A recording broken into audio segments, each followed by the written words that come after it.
Aprobado na ni Pangulong Rodrigo Duterte ang rekomendasyon na ibalik ang face-to-face classes sa mga lugar na mababa ang banta ng COVID-19. Handa naman daw ang DepEd pero nangangamba pa rin ang ilang magulang sa kaligtasan ng kanilang mga anak.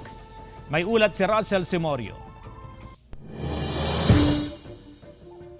Inaprobahan ni Pangulong Rodrigo Duterte ang rekomendasyon ng Department of Education na magkaroon ng pilot implementation o dry run ng face-to-face classes sa mga lugar na mababa ang banta ng COVID-19. Sakaling matagumpay ang dry run, muling ibabalik ang face-to-face classes. Pero paglilinaw ng kagawaran, epektibo lamang ito sa mga tutukuying low-risk areas ng COVID-19. Gagawin po natin ang ating makakaya upang to comply with the directive of the President. Pero as to the readiness po natin, ay palagi naman po tayong nakahanda. Ayon sa DepEd Region 1, sakaling ibalik ang face-to-face classes, 15 hanggang 20 estudyante lamang ang papayagan sa isang classroom para masunod ang physical distancing. Maaaring ipatupad po ito through yung original na plano na per classroom ay magkakaroon po ng 15 na mga learners po. Ay nagiging minimal naman po yung cases po sa ngayon dito po sa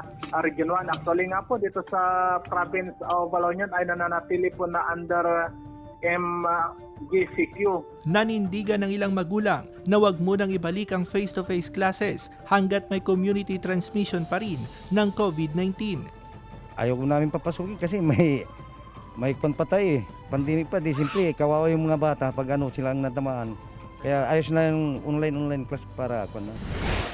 Hati rin ang opinyon ng mga guro at estudyante sa Baguio City para sa posibleng pagbabalik ng face-to-face learning. Ang course po namin is health, more on skill-related. So dapat yung mga ganong courses po na medyo skill-related, dapat po required na mag-face-to-face kasi mahirap po pag online. Pero kung in general po, hindi pa po safe, lalo na dumadagdag po ang cases natin halos araw-araw. Pero ayon sa Baguio City Schools Division Office, hihintayin daw muna nila ang guidelines ng DepEd. Hindi rin umano maaaring buksan ang lahat ng 67 na public schools sa lungsod. Kasama si Ron Alister Tañedo, Russell Simorio, Balitang Amyanan.